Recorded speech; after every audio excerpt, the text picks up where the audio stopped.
high mountains, cold deserts, and hard-working people. This is the Ladakh that we have heard of. But in September 2025, something changed.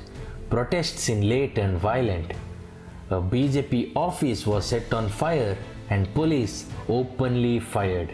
Soon after, activist Sonam Wangchuk was detained under the National Security Act and was flown to Jodhpur. In this video, we'll explain what he asked for, why the center acted the way it did, and why the government believes it cannot take any risks in Ladakh. National security is non-negotiable, especially in Ladakh. National security must never be a topic for debate in a region which is surrounded by hostile neighbors. That imperative can collide with broad demands for local autonomy. Today, we separate facts from sentiments, outline the trade-offs, and explain the logic behind the center's response. Timeline of the incidents that took place. September 24th, protests for statehood and safeguards in Leh turned violent. At least 4 dead and many injured. Government buildings and a BJP office are set on fire. Curfew and an internet shutdown follows. September 25th, the Home Ministry cancels SECMOL's FCRA license, citing multiple violations. Authorities also allege that provocative speeches helped trigger the unrest. September 26th, activist Sonam Wangchuk is detained and moved to Jodhpur under the National Security Act or NSA, a law that allows preventive detention on national security grounds up to an year without trial. Let's take a look at the major demands of Sonam Wangchuk and the people of Ladakh. 1. Statehood for Ladakh. 2. 6th Schedule protections. 3. Separate Lok Sabha constituencies for Leh and Kargil. 4. Local job reservations. And 5. A dedicated public service commission for the Union Territory of Ladakh. Jobs for locals are a fair ask and the center should deliver, especially in a new union territory. A dedicated public service commission is not exclusive to states but can also be provided for union territories. In fact, Jammu and Kashmir already has a PSC of its own. By law, Lok Sabha seats are tied to population. Ladakh has a population of about 3 lakh people and around 1.85 lakh of them are eligible to vote, so it currently has 1 Lok Sabha seat. Creating 2 seats, one for Leh and one for Kargil, doesn't fit the population-based norms, but it is not an unreasonable proposal given their vast area and the cultural diversity. But the 6th schedule is not a minor fix. It creates powerful Autonomous District Councils or ADCs. Extending it beyond the Northeast would need constitutional changes. And more importantly, it can complicate the security coordination in a high altitude, wartime sensitive region. That is the core concern for the central government. Before we go any further, let's first understand what the 6th schedule really means. Under the 6th schedule of the Indian Constitution, some tribal areas in India are allowed to run their own local governments called Autonomous District Councils, or like I said earlier, ADCs.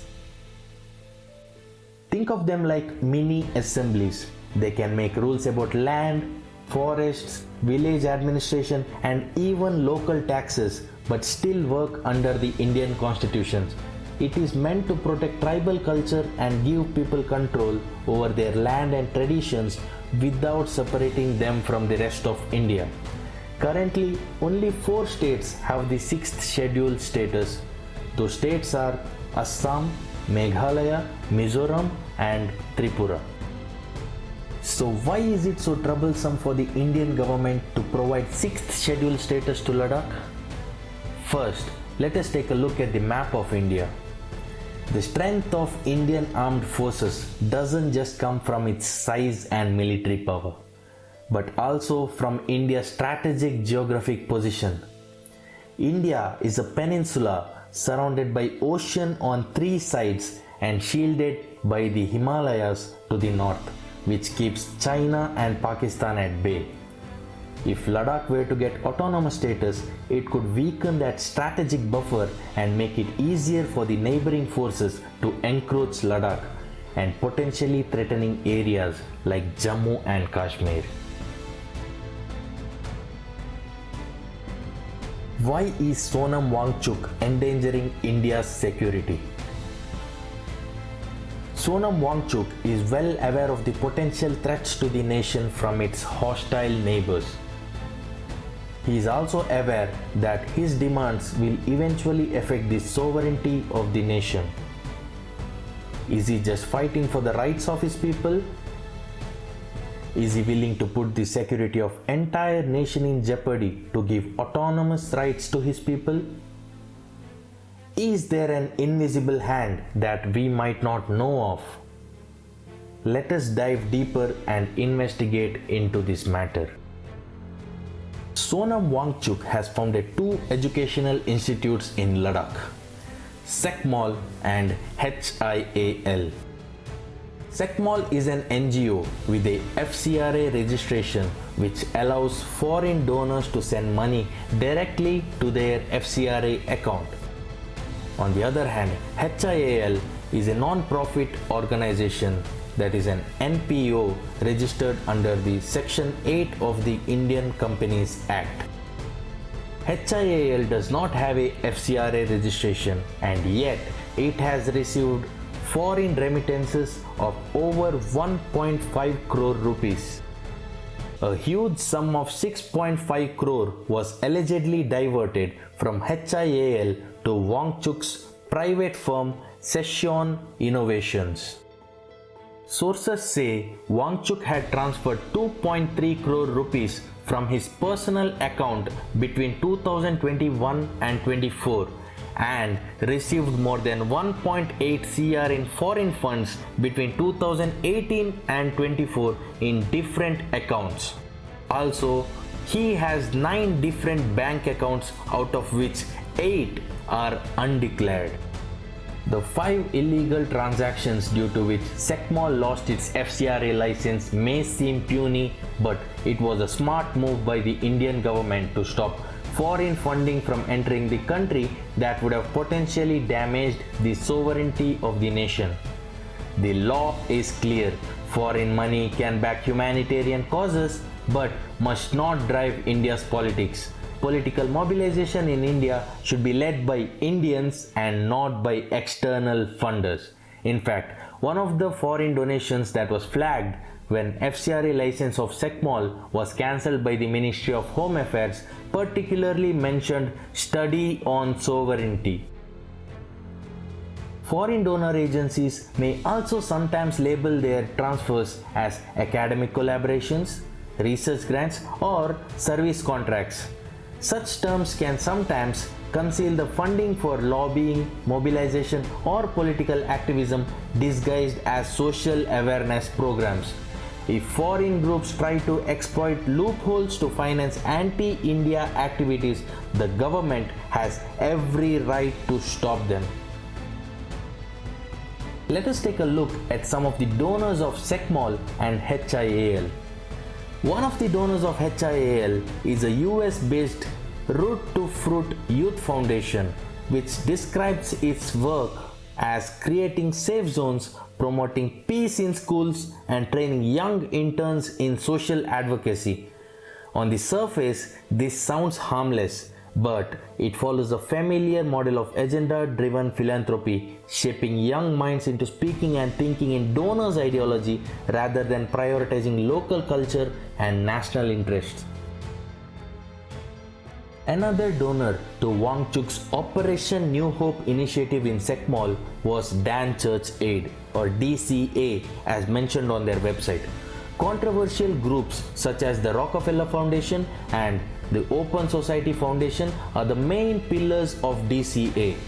The Rockefeller Foundation is the same group that funded scientists to conduct human experimentations in Nazi Germany during the Holocaust. And Open Society Foundation is owned by the infamous businessman George Soros, who is known in the past for manipulating wealth and policy making in many countries and toppling their economies. He is what people think of when they hear the word deep state. There have also been rumors of him funding the 2024 MP elections in India to try and manipulate it. Now you know where Sonam Wangchuk gets his money from to run these politically poisoned educational institutions. The DGP of Ladakh previously stated that Sonam Wangchuk's provocative speeches instigated the unrest on September 24th, while also speculating his ties with Pakistan.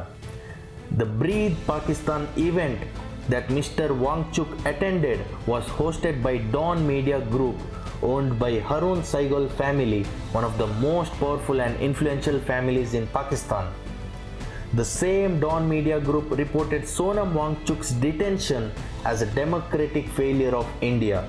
It was also reported in many other Pakistani and Chinese news and media, along with the statements of anti-nationalists like Omar Abdullah and Mehbooba Mufti, showing India under bad light. This infers two things. 1. Wangchuk did not gain this support from Pakistan overnight. And 2. Pakistan and China are closely watching every step in Ladakh, waiting for the right moment to strike. Yes, you heard it right. They are waiting for the right moment to strike. Just a few days ago, new satellite images from a US group called All Source Analysis were published. The images show China is building a new air defense base near Pangong Lake plus another site in Gar County, about 65 km from the line of actual control. These sites have protected missile launcher base meant to survive attacks. In simple words, the Chinese military is digging in and preparing. In situations like this, giving autonomous powers in Ladakh that could slow down the central security decisions is a risk the center will not take. The border is active. Any confusions on our side will only help the other side. There is almost zero room for error here. Also, do you think the timing of the protest is a coincidence? There are massive protests happening currently all over the world by the younger generations. In 2024, Sheikh Hasina had to flee the country and the government was overthrown by the people of Bangladesh. This year, Nepal's Gen Z population protested and took down KP Sharma Oli's government. There were massive protests in Indonesia this year by the youth as well. And as we speak, there is ongoing protest and military coup in Madagascar. So the timing Wangchuk chose for this protest is not at all a coincidence. Sonam Wangchuk stated that two elders who were part of the 5-week Anshan fell seriously ill during the fast, which angered the youngsters to go recklessly violent. But why were those two elders part of a 35 days fasting in the first place? It is once again clear that this was no coincidence but a carefully crafted plan. People who support the 6th schedule to be implemented in Ladakh talk about protecting their culture, their land, their environment, and stopping outsiders from changing Ladakh's population. These are real concerns, but the security concerns cannot be neglected. Now think about this scenario. Suppose 6th schedule is granted to Ladakh and the next day our hostile neighbors decided to turn aggressive. It would be much more difficult for the center to take quick action in this area, especially if the youth of Ladakh side with the foreign-funded Pakistan-backed Sonam Wangchuk. Suddenly permission gets blocked, policing gets slow, courts and local system gets stuck. That is the nightmare India is hoping to avoid. Now the question arises as to what the center can do to protect Ladakh's diverse culture and tradition while also keeping the border secure and the anti-national elements in check. This is where Article 371 comes into play. Article 371 provides special protection to some states to protect their land, jobs, culture, and their way of life. It basically allows the government to say outsiders can't just walk in, buy their land, take their opportunities that are actually meant for locals. Different states get different versions of this protection. This will help protect Ladakh's identity while also keeping it fully under India's control. Now let us look at 3 ways in which Article 371 can be implemented in Ladakh. 1. Since Article 371 is exclusive to states, Ladakh would first need to be granted statehood before protections under Article 371 can be provided. 2. Article 371 can be amended to extend its protection to union territories as well. 3. Protections similar to Article 371 can be given to Ladakh with an ordinary act of parliament. This can be passed without an amendment to the constitution.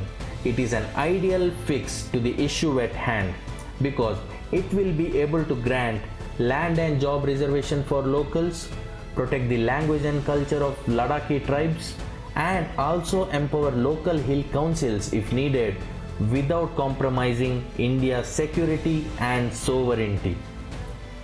Talks between the center and the people of Ladakh are currently underway, and we hope they reach a fair and lasting resolution. Thank you for watching the video. Leave a like if you found the video informative and comment on what you would like to see next. Subscribe to stay updated with more insightful content in the future.